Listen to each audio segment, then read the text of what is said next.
Hello friend, GS only में आप सभी का स्वागत है। मेरा नाम है अभिषेक त्रिपाठी। तो भाइयों, अगर आपने भी आरआरसी ग्रुप डी का फॉर्म भरा है तो ये वीडियो आपके लिए है। आप पूरे यूट्यूब पे किसी से भी साइंस पढ़ते हो, लेकिन आप रोज शाम 5 बजे जीएस ओनली पे जरूर साइंस की क्लास अटेम्प्ट करिएगा, अब की बार रेलवे पार। तो चलिए शुरू करते हैं। पहला क्वेश्चन देखिएगा, अश्रु गैस का रासायनिक नाम है। ये क्वेश्चन आपका रेलवे में पूछा हुआ क्वेश्चन है कि अश्रु गैस का जो है रासायनिक नाम क्या है। ऑप्शन देखिए, एसीटोफिनॉन, क्लोरोएसीटोफेनिन, बेंजोफिनोन या फिर इनमें से कोई नहीं। तो जो इसका सही आंसर होगा वो होगा क्लोरोएसीटोफिनोन। ठीक, क्या होगा? क्लोरोएसीटोफिनोन। एक चीज और जानिए, अश्रु गैस का जो रासायनिक नाम है वो क्या है? क्लोरोएसीटोफिनान। यह गैस जो क्या करता है, आंख की ऊपरी सतह पर उपस्थित लैक्रिमल ग्रंथियों को उत्तेजित कर अश्रु का बहाव तेज कर देता है। और इसका उपयोग कहाँ होता है ये भी जान लीजिए। तो यह दंगों के दौरान व्यक्तियों को तितर बितर करने के लिए इसका प्रयोग किया जाता है। ठीक, इसे ही आंसू गैस बोला जाता है। ठीक, बढ़ते हैं नेक्स्ट क्वेश्चन पे। क्वेश्चन नंबर 2 देखिएगा, निम्न में से एक परमाणविक गैस क्या है? कौन सा? Hydrogen, nitrogen, chlorine, helium. उससे पहले आप जानिए, टोटल 25 क्वेश्चन इस वीडियो में इंक्लूड किया गया है, जिसमें कि आपका 13 क्वेश्चन आपके रेलवे एग्जाम में पूछा हुआ क्वेश्चन है और 12 क्वेश्चन जो है वो जीएस वाली टीम की तरफ से तैयार किया गया है, इंपॉर्टेंट क्वेश्चन।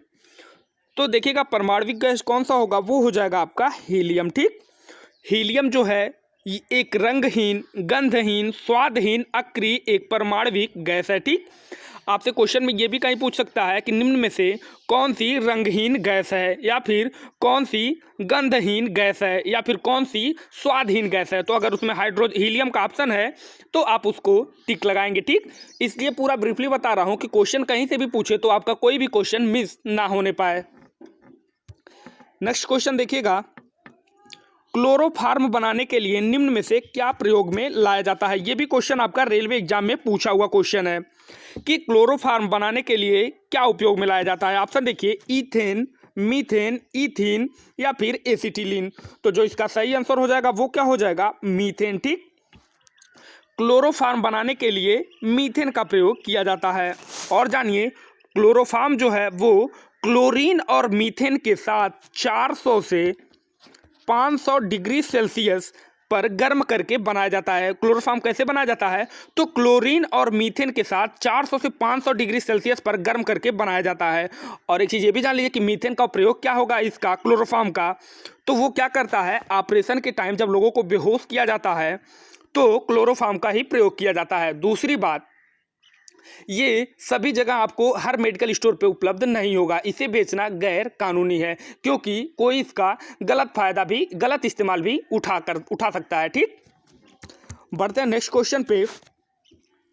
निम्न में से किसके विस्तृत रूप से बेहोश करने में प्रयोग होता है? ऑप्शन देखिए, मीथेन, अमोनिया, क्लोरीन, क्लोरोफार्म। तो जो इसका सही आंसर होगा वो क्या होगा? क्लोरोफार्म। ठीक, तो क्लोरोफार्म को ही बेहोश करने में प्रयोग किया जाता है। अब एक चीज देखिएगा यहाँ, मीथेन और क्लोरीन। ठीक, तो मीथेन और क्लोरीन को मैंने बताया कि 400 से 500 डिग्री पर गर्म करके ही क्लोरोफार्म आपका बनाया जाता है और उसका उपयोग क्या होता है? ऑपरेशन के टाइम लोगों को बेहोश किया जाता है। ठीक, बढ़ते हैं नेक्स्ट क्वेश्चन पे। प्रश्न नंबर 5 देखिएगा, ये क्वेश्चन आपका रेलवे एग्जाम में पूछा हुआ क्वेश्चन है। हो सकता है कि आपसे एग्जाम में मुलाकात हो जाए कि निम्न में से किस गैस का प्रयोग बैक्टीरिया को मारने के लिए किया जाता है। ऑप्शन देखिए, क्लोरीन, नाइट्रोजन, कार्बन डाइऑक्साइड या फिर इनमें से कोई नहीं। तो जो इसका सही आंसर होगा वो हो जाएगा मेरे भाई क्लोरीन। ठीक, अब क्यों क्लोरीन को बैक्टीरिया मारने का प्रयोग किया जाता है? तो आप जानिए कि क्लोरीन का जो उपयोग है वो बैक्टीरिया को मारने में किया जाता है। पेयजल में अधिकतर उपस्थित रोगाणुओं को नष्ट करने के लिए ही क्लोरीन का प्रयोग किया जाता है। आप लोग देखते होंगे, अगर पहले लोग कुओं में पानी पीते थे, आज भी कुछ जगह पीते हैं, तो उसको साफ करने के लिए वहाँ क्लोरीन का ही प्रयोग किया जाता था। तो इससे आप लोग जान सकते हैं कि बैक्टीरिया को मारने के लिए क्लोरीन का ही प्रयोग किया जाता है और अधिकतर ये पेयजल में प्रयोग होता है। ठीक, अगर अभी तक आपने चैनल को सब्सक्राइब नहीं किया है तो चैनल को सब्सक्राइब करके बेल आइकन प्रेस कर लीजिएगा, ताकि वीडियो का नोटिफिकेशन रोजाना आपको मिलता रहे। प्रश्न नंबर 6 देखिएगा आप लोग, सभी अम्लों में सबसे अधिक समान तत्व है? ये मोस्ट इंपॉर्टेंट क्वेश्चन है, इसलिए आपके लिए इंक्लूड कर दिया गया है टीम के द्वारा कि सभी अम्लों में सबसे अधिक समान तत्व है कौन सा? हाइड्रोजन, ऑक्सीजन, क्लोरीन, गंधक। तो जो इसका सही आंसर हो जाएगा वो हो जाएगा आपका हाइड्रोजन। ठीक, तो सभी अम्लों में सबसे अधिक समान तत्व कौन सा है? हाइड्रोजन। सभी मोस्ट इंपॉर्टेंट क्वेश्चन है। अगर आप 100% श्योर हैं कि इस बार हमको रेलवे में एक सीट लेनी है, एक सीट मेरी है, तो आपको जी जान लगा के पढ़ना होगा। आपके पास अधिकतम 90 दिन का समय बचा हुआ है। प्रश्न नंबर 7 देखिएगा, एक आदर्श गैस की तुलना में अति उच्च दाब पर एक वास्तविक गैस घेरती है। सबसे पहले ये क्वेश्चन आपका रेलवे एग्जाम में पूछा हुआ क्वेश्चन है। एक आदर्श गैस की तुलना में अति उच्च दाब पर एक वास्तविक गैस घेरती है। क्या घेरती है? तो वो कम आयतन घेरती है। ठीक, एक आदर्श गैस की तुलना में अति उच्च दाब एवं वास्तविक गैस घेरती है कम आयतन। ठीक, मोस्ट इंपॉर्टेंट क्वेश्चन है, भूलिएगा मत आप लोग। प्रश्न नंबर 8 देखिएगा, प्राकृतिक गैस का मुख्य घटक है मीथेन, ईथेन, ब्यूटेन, प्रोपेन। तो देखिएगा एक चीज, इसका जो सही आंसर हो जाएगा प्राकृतिक गैस का मुख्य घटक कौन सा है? वो हो जाएगा आपका मीथेन। ठीक, प्राकृतिक गैस का जो मुख्य घटक क्या है? मीथेन है। और प्राकृतिक गैस में मीथेन की जो मात्रा है वो लगभग 80% होती है। ब्रीफली मेरे भाई इसलिए बता रहा हूँ कि क्वेश्चन थोड़ा सा भी कहीं से भी घुमाएगा, सिलेबस वही है, सब कुछ है, लेकिन थोड़ा सा घुमा देगा तो आप कंफ्यूज हो जाएंगे। इसलिए यहाँ ये भी आप जानिए कि प्राकृतिक गैस में मीथेन की जो मात्रा है वो लगभग 80% होती है। कितनी? लगभग 80%। मोस्ट इंपॉर्टेंट क्वेश्चन है, उम्मीद करता हूँ एग्जाम में आपसे मुलाकात हो जाए। प्रश्न नंबर 9 देखिएगा, ये क्वेश्चन आपका रेलवे में पूछा हुआ क्वेश्चन है कि वायु की संगठक गैसें सामान्यतः होती हैं केवल नाइट्रोजन, केवल ऑक्सीजन, नाइट्रोजन और ऑक्सीजन, केवल कार्बन मोनोऑक्साइड। तो एक चीज जानिए, वायु की संगठक गैसों में मुख्यतः नाइट्रोजन और ऑक्सीजन है। क्या? नाइट्रोजन और ऑक्सीजन है। कितना? तो जानिए कि वायु में लगभग 78% नाइट्रोजन है और 21% ऑक्सीजन। ठीक,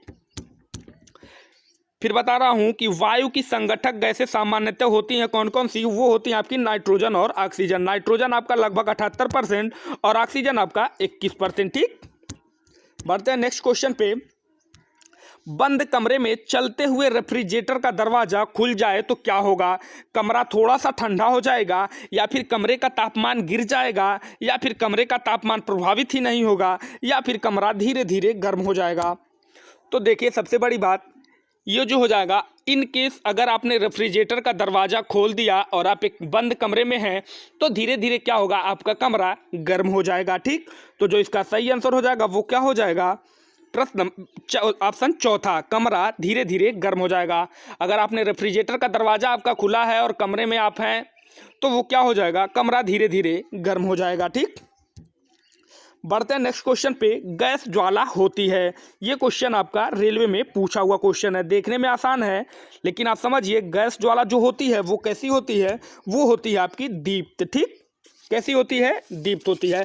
अब यहाँ क्वेश्चन ये भी बनता है दीप्त क्या होता है, तो वो भी मैं आपको बता दे रहा हूँ कि दीप्त जो वस्तु स्वयं प्रकाश उत्पन्न करती है, जो वस्तु स्वयं प्रकाश उत्पन्न करती है उसे दीप्त वस्तुएं कहते हैं। ठीक, गैस जो है वो ज्वाला से प्रकाश उत्पन्न होती है, इसीलिए उसे दीप्त ज्वाला हम लोग कहेंगे। ठीक, तो गैस ज्वाला कैसी होती है? दीप्त होती है। बढ़ते हैं नेक्स्ट क्वेश्चन पे। निम्न में से कौन सी गैस फलों को कृत्रिम रूप से पकाने में प्रयोग की जाती है? ये क्वेश्चन आपका जीएस ओनली टीम की तरफ से ऐड किया गया है। ऑप्शन देखिए, एसिटिलीन, एथिलीन, मीथेन, इनमें से कोई नहीं। तो जो इसका सही आंसर हो जाएगा वो हो जाएगा एथिलीन। ठीक, तो कौन सी गैस फलों को पकाने के लिए प्रयोग की जाती है? एथिलीन। और एक चीज ये भी आप जान लीजिए, कैल्शियम कार्बाइड भी कृत्रिम रूप से फलों को पकाने में प्रयोग किया जाता है, क्योंकि अगर यहाँ से एथिलीन को गायब कर दिया जाए और ऑप्शन में आपका कैल्शियम कार्बाइड रहे तो वो भी आपका आंसर सही होगा। इसलिए दोनों आप लोग जानिए, क्वेश्चन कुछ भी पूछ सकता है आपसे। कैल्शियम कार्बाइड और आपका एथिलीन जो है वो कृत्रिम रूप से फलों को पकाने में प्रयोग किया जाता है। उम्मीद करता हूँ वीडियो आपको अच्छे से समझ में आ रहा होगा। प्रश्न नंबर 13 देखिएगा, अम्ल वर्षा मुख्यतः किस गैस के कारण होती है? N2, CO2, SO2, CO। तो अम्ल वर्षा जो होती है वो मुख्यतः SO2 के कारण होती है। किसके कारण? SO2 के कारण होती है। ठीक, अम्ल वर्षा मुख्यतः SO2 के कारण होती है। बढ़ते हैं नेक्स्ट क्वेश्चन पे। आग बुझाने वाली गैस है, ये मोस्ट इंपॉर्टेंट क्वेश्चन है और आपका रेलवे एग्जाम में पूछा हुआ भी क्वेश्चन है, इसलिए ये और इंपॉर्टेंट हो जाता है। ऑप्शन देखिए, neon, nitrogen, carbon monoxide, carbon dioxide. तो मेरे भाई आग बुझाने वाली जो गैस है वो कौन सी है? Carbon dioxide. अब आपके मन में ये भी आ रहा होगा कि कार्बन डाइऑक्साइड से क्यों आग बुझ जाती है, क्यों ना नियॉन से बुझ जाती है। तो एक चीज़ जानिए, यह क्या होता है? ऑक्सीजन से भारी होती है, यानी कि कार्बन डाइऑक्साइड जो होता है वो ऑक्सीजन से भारी होता है। ठीक, यह ईंधन के, मान लीजिए कहीं आग लगा है तो वो ईंधन के जो चीज़ जल रही है उसके चारों तरफ ये फैल जाता है और क्या होता है? ऑक्सीजन को वहाँ से हटा देता है। और एक चीज़ आपको पता होगा कि कितना भी ज्वलनशील वस्तु रहे, अगर उस पर आग पकड़ ली है तो आग पकड़ेगी ही नहीं अगर जब तक वो ऑक्सीजन के पास नहीं आएगी। ठीक, अगर वहाँ ऑक्सीजन नहीं है तो वहाँ आग नहीं पकड़ सकता है, चाहे वो कितना भी ज्वलनशील पदार्थ हो। इसलिए ये जो आपका कार्बन डाइऑक्साइड होता है ये ऑक्सीजन हल्का होता है और इसको ये कार्बन डाइऑक्साइड हटा देता है। ईंधन के चारों ओर ऑक्सीजन को जब हटा देगा तो आग ऑटोमेटिक बुझ जाएगी, क्योंकि बिना ऑक्सीजन के ईंधन में आग लग नहीं सकता है। ठीक, उम्मीद करता हूँ आपको आसानी से समझ में आया होगा। बढ़ते हैं नेक्स्ट क्वेश्चन पे। निम्न में से कौन नाइट्रोजन चक्र में भाग नहीं लेता? ऑप्शन देखिए, जीवाणु, CO2, HNO3, NH3। सबसे पहले जानिए, ये क्वेश्चन आपका रेलवे एग्जाम में पूछा हुआ क्वेश्चन है। इसका जो सही आंसर होगा वो हो जाएगा CO2। तो नाइट्रोजन चक्र में CO2 भाग नहीं लेता है। ठीक, बढ़ते हैं नेक्स्ट क्वेश्चन पे। गैस टरबाइन आधारित है, कार्नो चक्र पर, रैनकाइन चक्र पर, ब्रेटन चक्र पर, इनमें से कोई नहीं। ये आपका मोस्ट इंपॉर्टेंट क्वेश्चन है, मैं बता रहा हूँ मोस्ट इंपॉर्टेंट क्वेश्चन है। आपके एग्जाम में पूछ सकता है कि गैस टरबाइन किस पे आधारित है? रैनकाइन चक्र पर आधारित है, या फिर कार्नो चक्र पर आधारित है, या फिर ब्रेटन चक्र पर?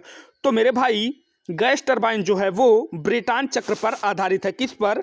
ब्रेटन चक्र पर आधारित है। ठीक, अब ब्रेटन चक्र क्या होता है? तो ब्रेटन चक्र एक प्रकार का ऊष्मागतिकीय चक्र होता है। ठीक, जिस पर गैस टरबाइन इंजन की कार्यप्रणाली आधारित होती है। बढ़ते हैं नेक्स्ट क्वेश्चन पे। यह क्वेश्चन आपका रेलवे एग्जाम में पूछा हुआ क्वेश्चन है कि निम्नलिखित गैस अणुओं में से किस में सबसे बड़ा माध्य मुक्त पथ है? ऑप्शन देखिए, H2, N2, O2, Cl2। तो जो इसका सही आंसर हो जाएगा वो हो जाएगा H2। ठीक, तो निम्नलिखित गैस अणुओं में से किसमें सबसे बड़ा माध्य मुक्त पथ है? वो होगा आपका H2। प्रश्न नंबर 18 देखिएगा, मोस्ट इंपॉर्टेंट क्वेश्चन जीएस वाली टीम की तरफ से आपके लिए लाया गया है कि भोपाल गैस त्रासदी किस वर्ष हुई थी? ये भले त्रासदी पुरान हो गई है लेकिन इसकी यादें अभी भी ताज़ा हैं। ऑप्शन देखिए, 1980, 1984, 1985, 1990। तो भोपाल गैस त्रासदी जो है वो 1984 में घटित हुई थी। कब? सन 1984 में। अब एक चीज़ ये भी जानिए कि उस टाइम कौन सी गैस लीक हुई थी भोपाल गैस त्रासदी में? तो वो थी आपकी मिथाइल आइसोसाइनेट। क्या थी? Methyl isocyanate. आपसे एग्जाम में ये भी पूछ सकता है कि भोपाल गैस त्रासदी में कौन सी गैस लीक हुई थी? तो वो हुई थी आपकी मिथाइल आइसोसाइनेट। किस वर्ष हुई थी? तो सन 1984 में हुई थी। ठीक, बढ़ते हैं नेक्स्ट क्वेश्चन पे। आपका सोडियम कार्बोनेट को गर्म करने पर कौन सी गैस बाहर निकलती है? Most important question. Carbon dioxide, methyl isocyanate, hydrogen, इनमें से कोई नहीं। तो मेरे भाई सोडियम कार्बोनेट को गर्म करने पर कार्बन डाइऑक्साइड बाहर निकलता है। क्या निकलता है? कार्बन डाइऑक्साइड बाहर निकलता है। किसको गर्म करने पे? तो सोडियम कार्बोनेट को गर्म करने पे। ठीक, सभी मोस्ट इंपॉर्टेंट क्वेश्चन है। आप लगातार मेरे साथ बने रहिए। डेली एक वीडियो 15 मिनट शाम को आपको प्रोवाइड कराया जाएगा। 60 दिन के अंदर मैं बता रहा हूँ पूरा साइंस खत्म हो जाएगा, उसके बाद आप आसानी से पेपर दे सकते हैं। प्रश्न नंबर 20 देखिएगा, जल का विशुद्ध रूप है। मोस्ट इंपॉर्टेंट क्वेश्चन और आपके रेलवे एग्जाम में पूछा हुआ भी क्वेश्चन है। ऑप्शन देखिए, वर्षा जल, भारी जल, नल का पानी, या फिर आश्रित जल। तो मेरे भाई जल का जो विशुद्ध रूप होता है वो होता है आपका वर्षा जल। ठीक, जल का विशुद्ध रूप कौन सा होता है? वो होता है आपका वर्षा जल। बढ़ते हैं नेक्स्ट क्वेश्चन पे। कठोर जल के संबंध में कौन गलत है?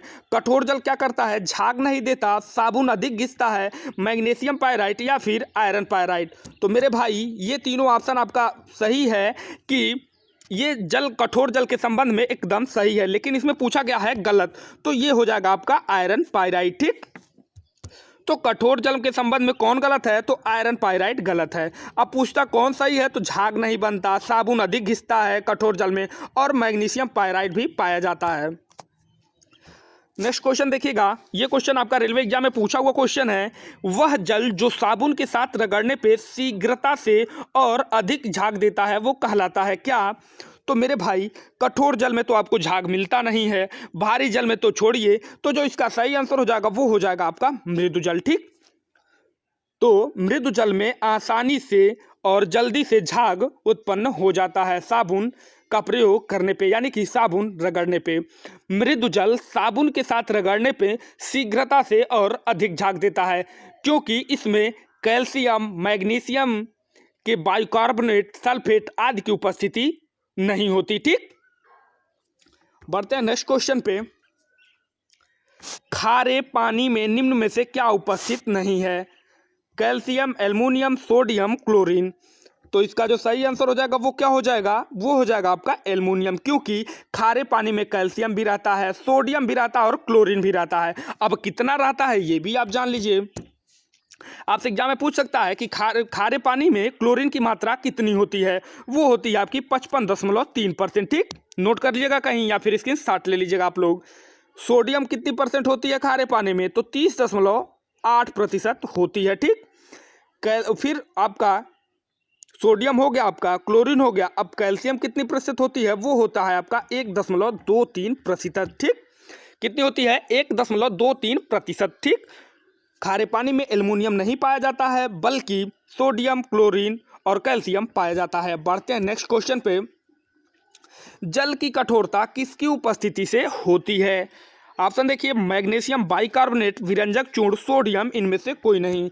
तो मेरे भाई मैं अभी आपको बताया हूं कि जल की जो कठोरता है वो मैग्नीशियम बाइकार्बोनेट की उपस्थिति में हो